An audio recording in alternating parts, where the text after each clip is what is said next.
Selamat pagi, siang, sore, malam, Pak Iman dan teman-teman. Kami dari kelompok Halal Grace Incorporation akan mempresentasikan chapter 17 tentang correlation and regression. Kami terdiri dari Arif Bagus, Karen Austin, Neza Maulida, dan juga Ruben Samuel. Pertama, saya Karen Austin ingin menjelaskan tentang produk common correlation sampai dengan statistik associated with bivariate. Mohon maaf sebelumnya saya tidak bisa menyalakan kamera karena terdapat gangguan pada kamera. Oke, yang pertama ini adalah product moment correlation atau R kecil. Di sini definisinya adalah statistik yang meringkas kekuatan antara dua variabel metrik yang bersifat skala interval atau rasio dan rasio sebut saja X dan Y. Indeks ini digunakan untuk menentukan apakah terdapat hubungan linear atau garis lurus terhadap X maupun Y. Biasanya moment correlation ini juga dikenal sebagai Pearson correlation coefficient, simple correlation, bivariate correlation, dan correlation coefficient. Untuk rumusnya sendiri sudah ada di sebelah kanan ini, dan untuk di bawahnya adalah di mana penyebut dan pembilangnya diberikan N-1. Untuk lebih jelasnya, ini ada kasusnya di mana peneliti ingin melihat sikap penghuni kota dalam hal durasi tinggal mereka di kota tersebut. Skala intervalnya adalah 1 sampai 11. 1 tidak suka dengan kota, 11 sangat suka. Tahun tinggal ini menjadi data rasionya. Sudah dikumpulkan 12 data dari 12 responden. Di sini ada attitude toward the city, duration of the residence, importance attached to weather. Jadi, di sini kita menggunakan variabel yang attitude dulu dan duration. Di X-nya ini adalah variabel independen, dan Y-nya adalah variabel dependent, yaitu adalah attitude toward the city. Pertama-tama dicari dulu min-nya per variabelnya, lalu setelah ditemukan min-nya, maka dari dua data ini digabungkan, jadi yang 10 dikurangin oleh min-nya tergantung dengan datanya dan min-nya didapatkan, lalu dikali dengan data yang bersinggungan, lalu mendapatkan hasil sejumlah ini, dan masing-masing data X dan Y ini dikuadratkan. Jadi setelah dikurangi oleh min, dikuadratkan, ditambah lagi data selanjutnya, dan sampai habis, sampai 12. Lalu data yang ini untuk yang variabel X atau independen, ini untuk variabel yang Y. Nah, setelah sudah didapatkan semua perhitungannya, maka dimasukkan ke rumus. Setelah dihitung, maka dapatlah 0,9361. Jadi nilai korelasi ini berkisar antara minus 1 sampai 1. Jadi nilai yang mendekati 1 atau minus 1, hubungan antara dua variabelnya ini akan semakin kuat. Namun sebaliknya, jika nilai mendekati 0, berarti hubungan antara dua variabel akan semakin lemah. Nilai positif menunjukkan hubungan searah, X naik, maka Y naik, dan nilai negatif menunjukkan hubungan kebalik, di mana X naik, maka Y turun, dan juga sebaliknya. Nah, di sini karena 0,936 ini sudah hampir mendekati angka 1, maka durasi tinggal responden di 10 kota memiliki hubungan yang kuat dengan sikap mereka terhadap kota tersebut.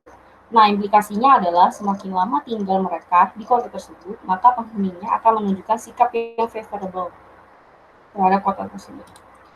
Oke, selanjutnya adalah tes signifikansi. Di sini kita menggunakan dua hipotesis, di mana H0 ini rho sama dengan 0, di H1 adalah rho sama dengan tidak sama dengan 0. Di sini sudah ada rumusnya yang biasanya pernah kita pelajari di statek, dan setelah kita memang sudah mendapatkan data yang sebelumnya ini, kita langsung masukkan aja ini, N itu adalah jumlah respondennya di minus 2, lalu dibagi dan seterusnya, hasilnya adalah 8,414. Di sini hasilnya adalah the null hypothesis of no relationship between X dan Y ini di-rejected karena mereka X dan Y ini memiliki hubungan. Jadi kita mereject H0 dan accept H1. Oke, selanjutnya ini ada partial correlation, di mana ukuran hubungan antara dua variabel setelah pengendalian atau menyesuaikan efek dari tambahan satu atau lebih variabel. Jadi tadi yang di tabel itu kan ada yang important attached to weather. Jadi di sini data itu digunakan sebagai tambahan variabel dan disebut dengan partial correlation untuk perhitungannya. Nah, ini rumus setelah kontrol efek variabel Z. Jadi Z ini anggaplah si importance attached to weather. Jadi Y, X, Z. Tapi kalau di sini bisa juga Y, X1, X2. Nah, ini seperti ini rumusnya. Lalu perhitungan setelah penambahan variabel ketiga. Tadi ini kan yang data pertama. Lalu data yang kedua setelah diukur Z-nya. Lalu di sini RX1 dan RX2-nya 0,5495. Setelah itu masukkan rumusnya sesuai dengan yang ini dan hasilnya adalah 0,9386.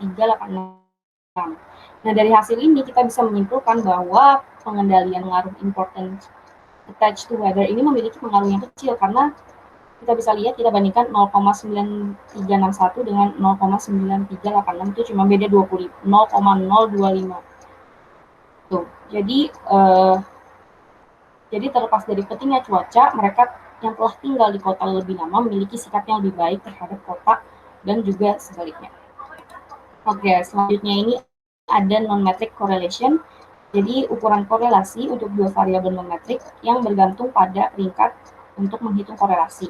Variabel non-metrik tidak memiliki skala interval atau rasio, tidak ada asumsi juga distribusi normal, tapi variabel non-metrik ini datanya bersifat ordinal atau numerik. Jadi kalau misalkan di non-metric correlation ini ada dua metode. Yang pertama adalah Spearman-Rho. Di Spearman-Rho ini adalah metode ini digunakan ketika tidak banyak jumlah rank. Namun kategori relatif lebih besar. Misalkan kalau peneliti mau mencari data tentang kategori pekerjaan, umur, pendidikan, dan lain-lainnya. Jadi memang kategorinya bisa bermacam-macam, tapi seperti jaraknya itu tidak bisa besar. Nah, untuk data numeriknya itu kurs uang, rasio keuangan, dan juga pertumbuhan ekonomi. Oh ya, contohnya kan umur itu terbatas ya. Pendidikan juga paling cuma dari SD sampai S3, misalkan bentuknya seperti itu. Nah, lalu ada Kendall-Tau. Di Kendall-Tau ini adalah metode ini digunakan ketika banyak jumlah ranknya, namun kategorinya relatif kecil. Jadi ini kebalikannya Spearman. Oke, jadi di part ini selanjutnya adalah part correlation coefficient, di mana mengukur korelasi antara Y dan X ketika efek linear dari variabel independen lain telah dihilangkan dari X dan bukan Y. Jadi tadi kan ada Y dan X1 dan X2, ya kan? Jadi gimana caranya menghilangkan X2-nya ini setelah tadinya sudah ditambahkan, gitu.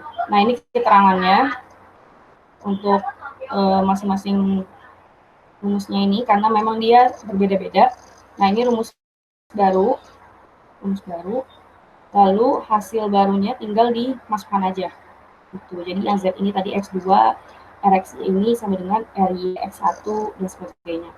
Lalu ini hasil barunya, dan setelah adanya perhitungan itu tidak ada penurunan nilai.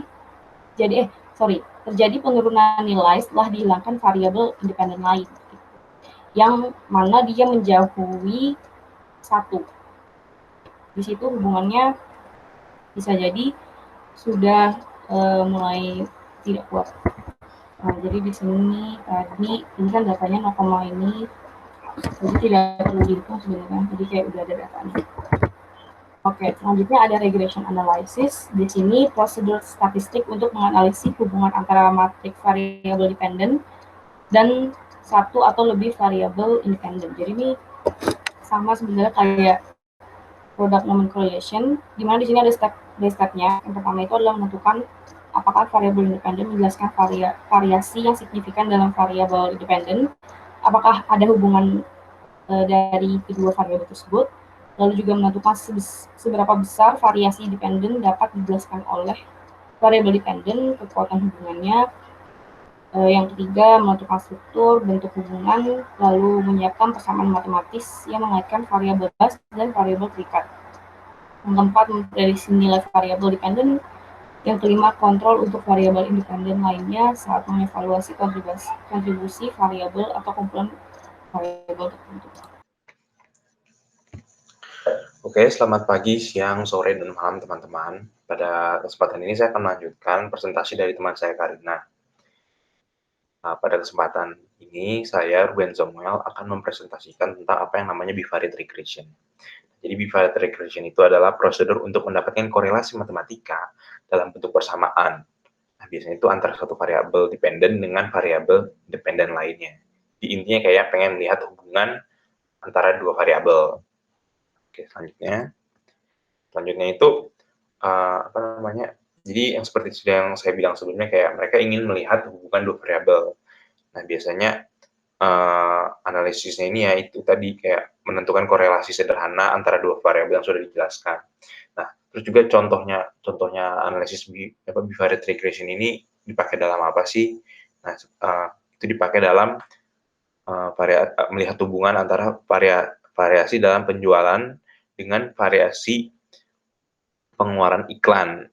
Nah, di situ kayak variabel apa namanya independennya itu disimbolkan dengan Y dan variabel dependennya disimbolkan dengan X. Nah, selanjutnya lagi pengen melihat hubungan antara variasi pangsa pasar, variabel independennya dengan variabel dependen, ukuran tenaga penjualan itu. Terus itu melihat antara persepsi konsumen tentang kualitas dan persepsi mereka tentang harga dari barang dan kualitas yang dipasarkan. Oke, selanjutnya. Nah, selanjutnya itu biasanya dalam bivariable regression analysis ini kita bisa melihat kayak ada ada pembelajaran statistik. Nah, biasanya itu ada apa aja sih di bivariate regression ini? Nanti ada namanya bivariate regression model, coefficient dan determination, estimate or predicted value, regression coefficient, scattergram, standard error of estimate, standard error, standardized regression coefficient, sum of square errors, dan t-statistic. Nah, next. Nah, jadi lanjut conducting bivariate regression analysis. Nah, jadi pada conducting bivariate analysis ini, nah yang di sebelahnya itu kan ada langkah-langkah yang terlibat dalam melakukan analisis regresi bivariate. Itu bisa dilihat pada gambar. Jadi kayak umumnya tuh kayak manualnya mereka step-stepnya itu pertama dengan melihat kita mengemplot dulu scatter diagram. Nah, habis itu kayak formulate kayak model umumnya gimana, terus habis itu estimate parametersnya, estimate the standardized regression coefficient, melihat tes signifikansinya, terus habis itu determine the strength and the significance of the association, habis itu melihat keakurasian prediksinya, melihat apa namanya residualnya, habis itu dan cross validate the model. Ini cara pada umumnya sampai SPSS. Nah, selanjutnya. Nah, jadi kan pada bivariate regression ini kan melihat hubungan melihat relasi hubungan antara variabel satu dengan variabel lainnya. Dan biasanya nanti data yang didapat tuh berupa diagram scattergram ini. Scattergram atau diagram sebar itu kan adalah plot nilai dari dua variabel. Nah, kayak dan gunanya ini adalah pengen lihat hubungan antara kedua variabel tersebut. Nah, umumnya dituangkan dalam bentuk grafik agar lebih mudah dilihat. Oke, nah selanjutnya di sini ada bentuk umum atau rumus umum dari bivariate regression model. Nah, itu dirumuskan sebagai Y B0 plus B1X, di mana Y-nya itu variabel dependent, terus X-nya itu variabel independent, B0-nya itu adalah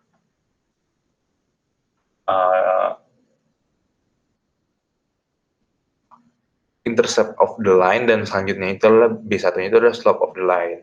Nah, jadi kayak model ini menyeratkan hubungan deterministik di mana Y sepenuhnya ditentukan oleh X.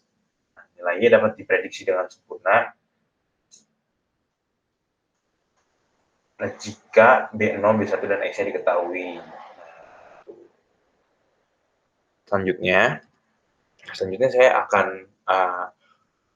menjelaskan kapan sih menjelaskan kayak umumnya datanya tuh datanya kayak gimana, hasilnya seperti apa tuh. Nah kan umumnya nanti kita kan memakai SPSS kan. Nah berikut kayak data hasil analisa bivariat dengan menggunakan SPSS. Nah terus dari data hasil ini gimana sih cara ngebacanya itu berhubungan atau tidak. Jadi itu ada dua cara tuh kita melihat ini ada hubungannya atau tidak. Pertama itu kita melihat dari nilai signifikasi sig to tail. Nah, dimana kan kalau ini signifikasinya apa namanya ada hubungan atau enggak itu gimana? Nah, pertama itu jika nilai signifikasi kurang dari 0,05 itu terdapat korelasi antara variabel yang dihubungkan. Sebaliknya, jika nilai signifikansinya yang to tail ini lebih dari 0,05, maka tidak terdapat korelasi. Nah, di sini kan kita lihat nih, pengen melihat antara hubungan motivasi terhadap prestasi. Nah, nilai signifikansinya to tail ini ya ada 0,002. Nah, dan juga melihat signifikansi antara minat terhadap prestasi. Nah, di sini kita lihat bahwa nilai signifikansi antara motivasi dan prestasi adalah 0,002. Berarti dia lebih kecil daripada 0,05. Berarti ini terdapat korelasi yang signifikan antara variabel motivasi dengan prestasi. Begitu pula juga dengan yang antara minat dan prestasi. Di sini itu signifikasi totalnya itu adalah 0,000. Nah, itu dia lebih kecil daripada 0,05. Itu juga ada korelasi yang signifikan itu antara kedua hal tersebut. Nah, habis itu selain dari signifikansi, kita bisa melihat adanya hubungan atau tidaknya itu berdasarkan nilai R hitung. Nah, maksudnya itu seperti apa sih? Nah, kalau berdasarkan nilai R hitung Pearson correlation, ini jika nilai R dihitung lebih dari R table, maka ada korelasi antar variabel. Sebaliknya, jika nilai R hitung kurang dari R table, maka tidak ada korelasi antara variabel. Nah, di sini kalau kita lihat Pearson correlation antara motivasi dan prestasi itu 0,796. Nah, ini apa namanya? Ini R hitung dalam bentuk data ini. Nah, dibandinginnya itu sama yang mana sih?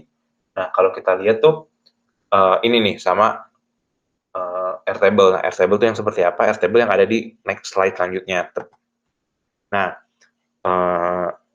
dipakainya tuh yang signifikasi 5% dengan jumlah data 12. Kenapa 12? Karena data yang dianalisa itu ada 12 data.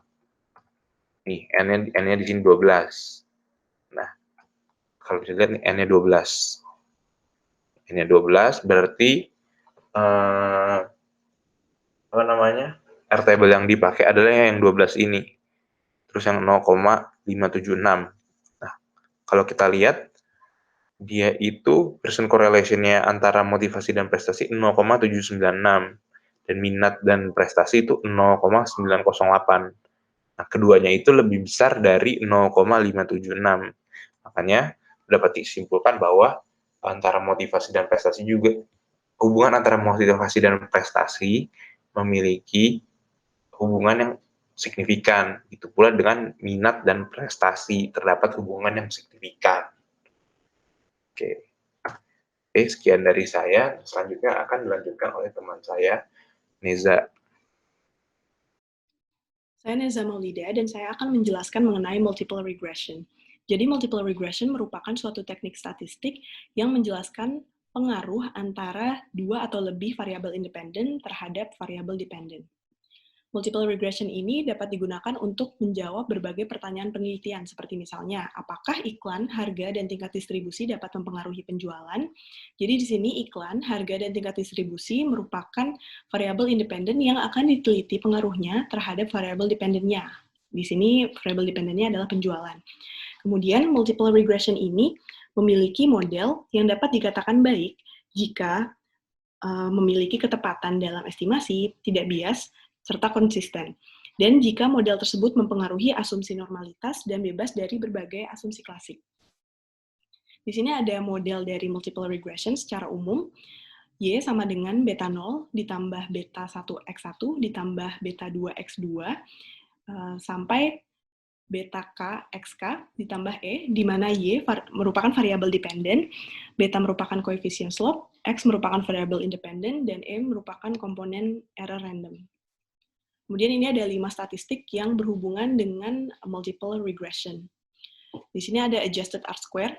Jadi setelah beberapa tambahan variabel independen, biasanya variabel independennya ini tidak memberikan banyak kontribusi, sehingga R-square-nya harus di-adjust sesuai dengan tambahan variabel independen. Kemudian ada coefficient of multiple determination atau R-square. R-square di sini adalah seberapa besar variabel independen merepresentasikan variabel dependennya. Kemudian F-test atau uji kelayakan merupakan uji yang digunakan untuk menguji hipotesis nol bahwa R-square dalam populasi adalah nol. Maksudnya adalah di sini F-test ini merupakan uji kelayakan apakah variabel independen yang diujikan layak untuk menjelaskan pengaruh terhadap variabel dependennya. Kemudian ada partial F-test dan partial regression coefficient.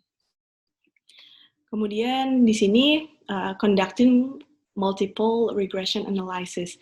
Jadi di sini ada rumusnya y hat sama dengan A ditambah B1x1 ditambah B2x2.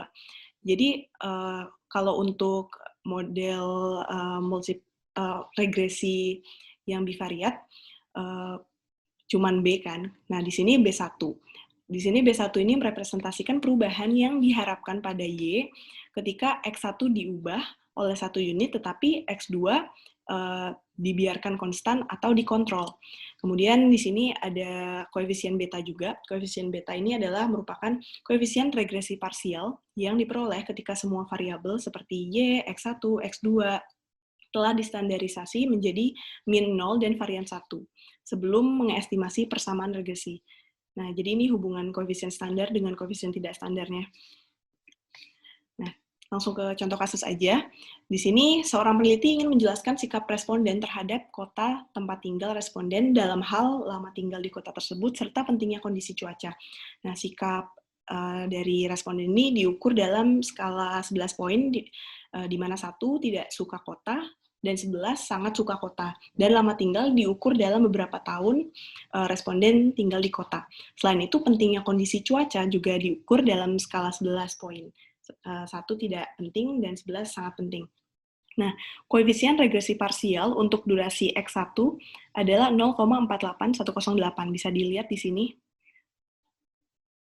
Kemudian koefisien betanya adalah 0,7636 di sini. Nah, selanjutnya koefisien regresi parsial untuk pentingnya cuaca atau X2 adalah 0,28865, bisa dilihat di lingkaran merah. Kemudian koefisien betanya di lingkaran biru 0,3138. Nah, persamaan regresinya adalah y hat sama dengan 0,33732 ditambah 0,48108 X1 ditambah 0,28865 X2. Atau y hat-nya adalah attitude, variabel dependent, sama dengan 0,3373 ditambah 0,48108, X1-nya adalah duration, kemudian ditambah 0,28865 importance. Importance itu di sini, variabel independentnya. Kemudian, selanjutnya ada strength of association. Nah, strength of association ini merupakan kekuatan asosiasi yang diukur dengan kuadrat dari multiple correlation coefficient atau R-square. Nah, bisa juga disebut sebagai coefficient of multiple determination. R-square ini rumusnya begini ya. R-square sama dengan SS regresi dibagi SS Y. Nah, kemudian ini untuk adjusted R-square-nya, untuk variabel independen yang lebih dari 1, seperti ini. Nah, kalau di hasil analisisnya seperti ini ya. Jadi R-square-nya di sini 0,94498 kalau dari rumusnya seperti ini. Kemudian untuk adjusted R-square-nya, di sini rumusnya. Nah, di sini juga ada nih, di sebelah kiri ada adjusted R-square yang menunjukkan R-square yang sudah di-adjust sesuai dengan tambahan variabel independen. Kemudian selanjutnya ada significance testing. Jadi pengujian signifikansi ini melibatkan pengujian signifikansi persamaan regresi secara keseluruhan serta koefisien regresi parsial tertentu. Jadi maksudnya di sini significance testing ini menunjukkan variabel-variabel independen yang digunakan untuk pengujian ini sudah sesuai atau belum untuk menjelaskan pengaruhnya terhadap variabel dependen. Nah, pengujian ini dapat dilakukan dengan F-statistik. Seperti ini rumusnya. Nah, kalau misalnya di hasilnya ada kayak gini di lingkaran merah, di sini kita pertama ngelihat dari significance-nya dulu, significance of F-nya. Kalau misalnya dia kurang dari 0,05, berarti hasilnya signifikan ya, bisa diterima. Nah, kemudian berarti artinya di sini adalah satu atau lebih koefisien regresi parsial memiliki nilai yang berbeda dari 0. Nilainya bukan 0. Nah, untuk menentukan koefisien spesifik mana yang bukan 0, dapat dilakukan uji T. Seperti ini rumusnya. Nah, jadi maksudnya di sini adalah uji F ini menunjukkan apakah keseluruhan dari variabel independen itu berpengaruh terhadap variabel dependen secara keseluruhan ya, secara simultan. Nah, untuk mengetahui variabel mana saja yang berpengaruh secara parsial itu dengan uji T. Nah, ini terakhir ada examination of residual. Jadi residual adalah selisih antara nilai YI yang diamati dan nilai yang diprediksi oleh persamaan regresi atau YHI. Nah, di sini ada 3 jenis residual plot. Nah, yang pertama residual plot yang mengindikasikan varians tidak konstan, bentuknya seperti ini. Kemudian yang kedua, residual plot yang mengindikasikan hubungan linear antara residual dengan waktu. Kemudian residual plot yang mengindikasikan model yang digunakan ini sudah sesuai. Begini persebarannya. Nah, ini contohnya biar gampang untuk men-summarize semua materi tadi. Jadi contoh kasusnya adalah seorang peneliti ingin mengetahui pengaruh variabel harga ekspor pakaian jadi atau kodenya di sini HRG dan variabel kursian terhadap rupiah atau kurs terhadap variabel ekspor pakaian jadi dengan model regresi sebagai berikut. Ekspor pakaian jadi X sama dengan beta 0 ditambah beta 1 harga ditambah beta 2 kurs ditambah E. Nah, kita melakukan uji F atau uji kelayakan. Nah, di sini hasil signifikansinya adalah 0,000, yang artinya kurang dari 0,05. Maksudnya adalah berarti secara simultan variabel independen ini keduanya berpengaruh terhadap variabel dependen. Jadi secara simultan atau secara bersama-sama variabel harga ekspor pakaian jadi dan variabel kursian terhadap rupiah ini berpengaruh terhadap variabel dependen ekspor pakaian jadi atau X. Kemudian dilakukan uji T. Uji T ini hasil signifikansinya ini di sini 0,001 untuk harga dan 0,000 untuk kurs, yang artinya keduanya secara parsial berpengaruh terhadap variabel dependen. Variabel dependennya tadi ekspor pakaian jadi. Jadi keduanya sama-sama berpengaruh. Kemudian kita melakukan pengujian untuk koefisien determinasi ganda yang hasilnya R-square-nya 0,911, kemudian ketika sudah di-adjust R-square-nya menjadi 0,898, yang artinya 89,8% variabel independen ini menjelaskan variabel dependennya, yang artinya 89,8% variabel dependent ini, variabel ekspor pakaian jadi dijelaskan oleh harga ekspor pakaian jadi dan variabel kurs yen terhadap rupiah. Kemudian ini interpretasi model secara keseluruhan. Modelnya tadi di atas sama dengan X sama dengan beta 0. Di sini beta 0-nya ini dari sini minus 4067,496 ditambah 7,815 harga ditambah 1001,855 kurs ditambah E. Materi selanjutnya akan dijelaskan oleh Arif. Terima kasih. Oke, jadi perkenalkan nama saya Arif Bagustiah Hadi. Di sini saya akan melanjutkan presentasi. Jadi selanjutnya kita akan masuk ke materi bernama stepwise regression. Jadi stepwise regression ini merupakan jenis prosedur regresi di mana prediktor variabel atau independen variabelnya masuk dan keluar dari persamaan regresi secara satu persatu.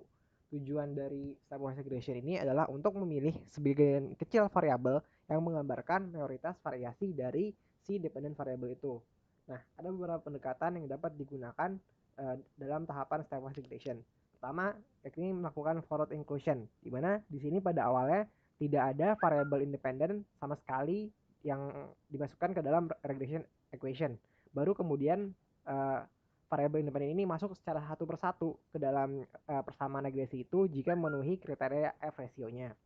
Jenis kedua yakni dengan cara backward elimination, di mana ini merupakan kebalikan dari sebelumnya, yang mana pada awalnya di sini semua variabel independen itu sudah masuk ke dalam persamaan regresi, baru kemudian dikeluarkan secara satu persatu berdasarkan F ratio-nya.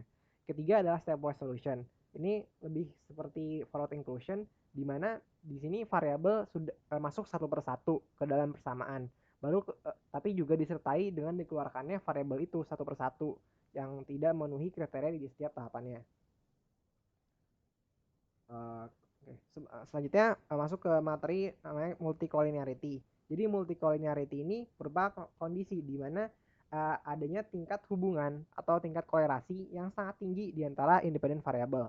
Nah, multicollinearity ini dapat menyebabkan beberapa masalah, seperti misalnya partial regression coefficient yang sulit diestimasi secara tepat sehingga menyebabkan standar error tinggi, terus juga partial regression coefficient-nya dapat berubah dari sampel ke sampel, kemudian juga bisa menyebabkan kesulitan dalam menilai relative importance dari variabel independen dalam menjelaskan variasi si variabel independennya, juga bisa menyebabkan variabel prediktor atau variabel independennya dapat secara salah dimasukkan atau secara salah dikeluarkan dalam tahapan stepwise regression.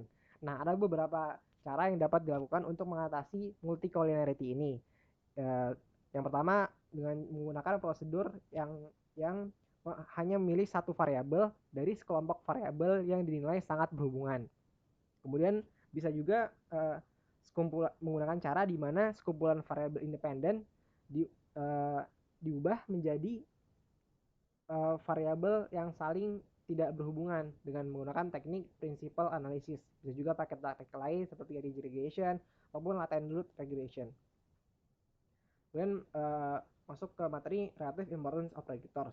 Jadi relative importance of predictors ini merupakan pengukuran terkait seberapa pentingnya sih suatu independent variable dalam memberikan dampak variasi terhadap dependent variabelnya. Nah, pendekatan yang dilakukan untuk menilai relative importance dari variabel predictor ini ada beberapa tanda yang dapat kita lakukan, yakni dengan cara menilai statistical significance-nya, bisa juga melihat square dari simple regression coefficient, square dari partial correlation coefficient, square dari part correlation coefficient, bisa juga dengan melakukan pengukuran pada basis standar koefisien atau beta weights-nya, dan juga bisa melakukan penilaian dari relative importance dengan stepwise regression, di mana dengan stepwise regression ini kita dapat melihat urutan kapan sih variabel tersebut masuk atau keluar, yang mana urutannya ini dapat menentukan tingkat kepentingan atau relative importance dari variabel tersebut. Nah, jadi sebelum relative importance dari suatu variabel, sebenarnya penting untuk terlebih dahulu kita lakukan validasi, yakni dengan melakukan cross validation dalam rangka dalam rangka menilai kelayakan model regresi apakah model tersebut sudah sesuai atau tidak. Nah, cross validation ini merupakan tes validitas yang menilai apakah suatu model memiliki data perbandingan yang tidak digunakan pada perkiraan awal. Ada beberapa tahapan untuk melakukan cross validation, mulai dari model regresi yang diestimasi menggunakan seluruh data, hingga tahapan yakni value Y yang diobservasi dengan value Y prediksi dalam sampel tersebut berhubungan untuk menentukan R-square-nya. Nah, kemudian juga selain cross validation ada jenis lain yakni dengan cara double cross validation, yakni dengan dimana di double cross validation ini sampel tuh dibagi jadi dua. Pertama jadi sebagian jadi estimation sample, sebagian lagi jadi validation sample, dimana validation sample ini dilakukan cross validation pada sampel itu.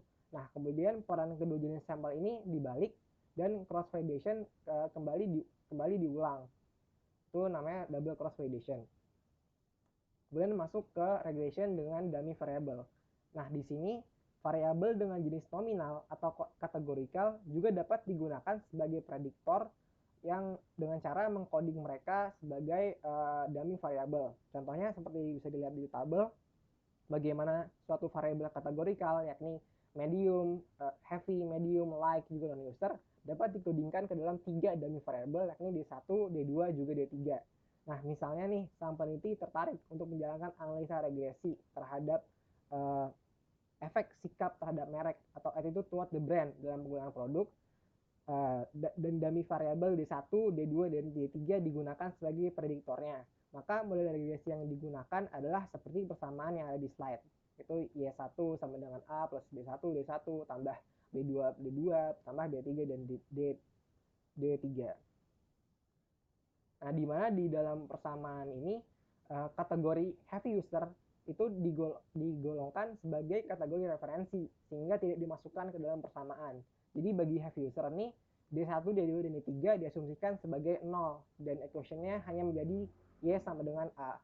Sedangkan kalau misalnya bagi non-user yang mana kalau kita lihat di tabel bahwa D1 itu sama dengan 1, maka D2 dan D3 digolongkan sebagai 0. Maka persamaannya jadi Y sama dengan A plus B.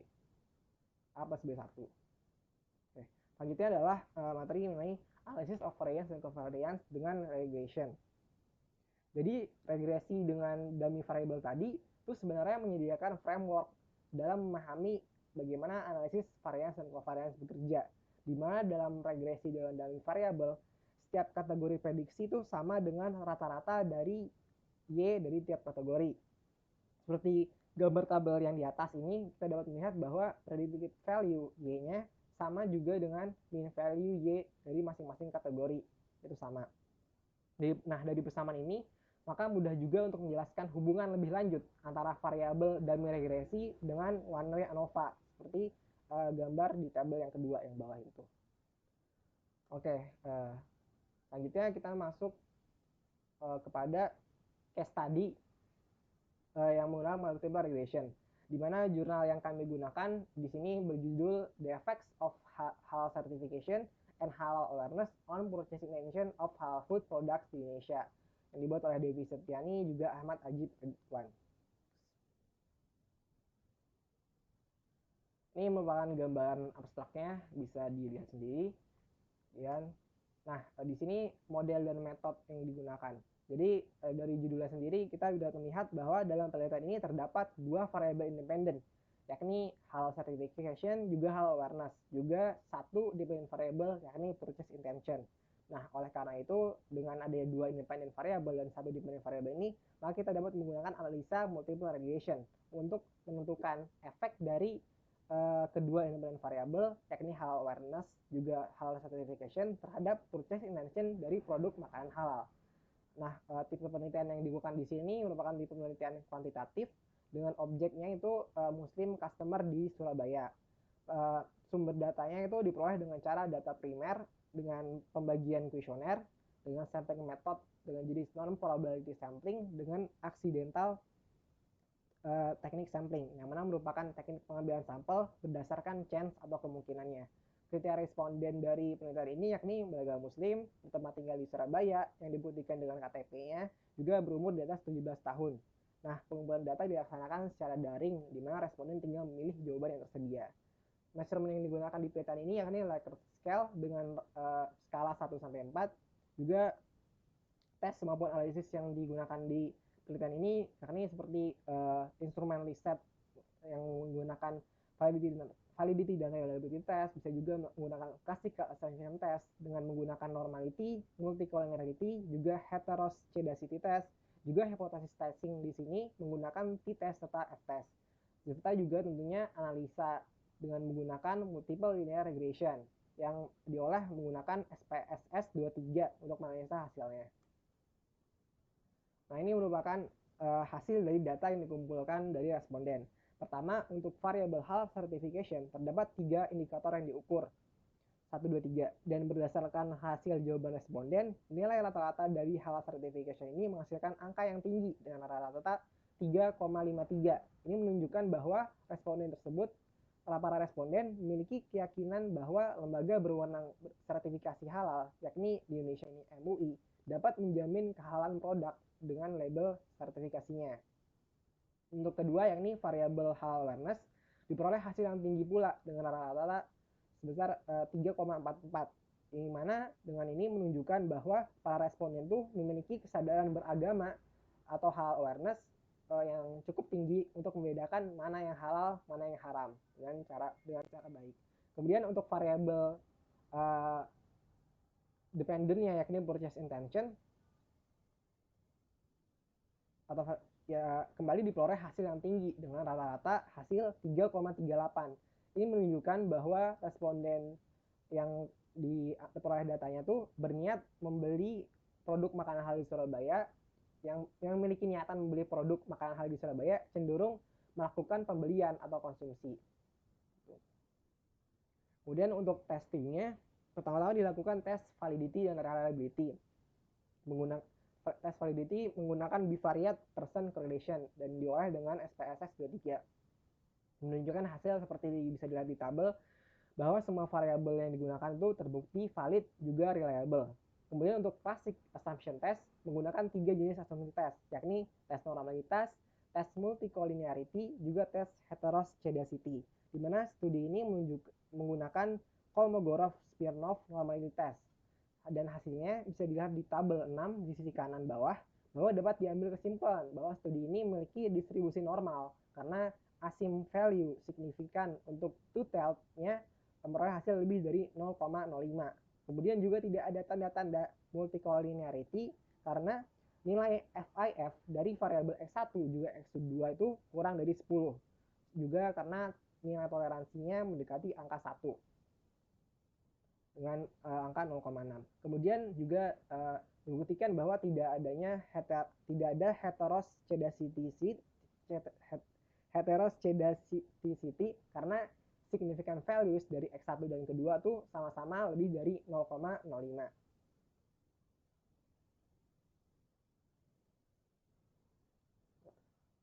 Nah, ini kemudian masuk ke analisa dari multiple regression-nya, di mana diperoleh hasil seperti yang digambarkan di tabel, dan dari hasil yang diperoleh di tabel tersebut kita dapat peroleh hasil persamaan dari multiple regression-nya atau multiple regression equation-nya berupa Y sama dengan minus 1,153 tambah 0,156 X1 tambah 0,733 X2 tambah E atau juga error.